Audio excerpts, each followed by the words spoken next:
En fait, Uber est une entreprise qui va fêter ses 10 ans en France cette année, ses 10 ans d'activité. Et avec ces 10 ans d'activité, évidemment, beaucoup d'histoires et beaucoup d'événements au cours de ces 10 dernières années. Mais une chose qui est importante, c'est la création d'emplois que ça a permis en France. Si je prends l'exemple de l'activité VTC, ce sont 100 000 personnes qui se sont connectées sur la plateforme Uber au cours des 10 dernières années en tant que chauffeurs. Et aujourd'hui, 30 000 chauffeurs actifs sur la plateforme. Et au-delà de l'aspect de création d'emplois, il y a aussi un réel apport en termes de mobilité sociale, puisque quand on regarde d'où venaient ces chauffeurs avant de rejoindre la plateforme Uber, bien pour 40% d'entre eux, ils étaient dans des situations instables, par exemple en CDD ou dans des emplois temporaires, et pour 19% d'entre eux, ils étaient même sans activité, et parmi ces 19%, 42% sans activité depuis plus d'1 an. Donc c'est vraiment un vecteur de retour à l'emploi et d'accessibilité au marché du travail à tous âges, puisque la moyenne d'âge des chauffeurs sur la plateforme Uber, c'est 39 ans. Donc ça ne s'adresse pas qu'aux jeunes, d'une certaine manière. Alors pour autant, se pose la question aujourd'hui parfois de la durabilité du modèle et notamment du travail indépendant sur une plateforme comme Uber.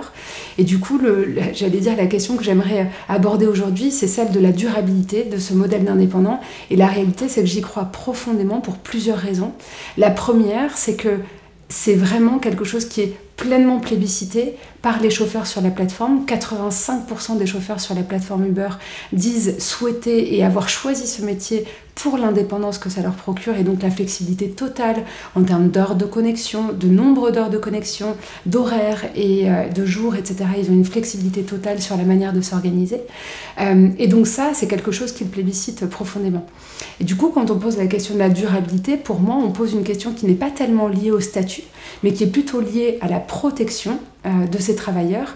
Et là-dessus, effectivement, l'activité de plateforme est une activité récente dans l'économie et qui pose la question de la protection sociale.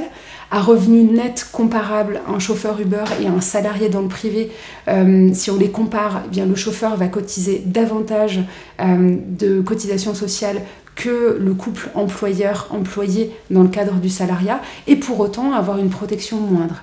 Et à ce titre-là, je me réjouis vraiment de la mise en place, suite à l'ordonnance prise par le gouvernement en octobre cette année, suite au rapport Mettling, je me réjouis vraiment de la mise en place très prochaine, je l'espère, d'un dialogue social qui permettra d'aller encore plus loin et d'instaurer des standards sectoriels minimaux pour tous les travailleurs, tous les chauffeurs VTC.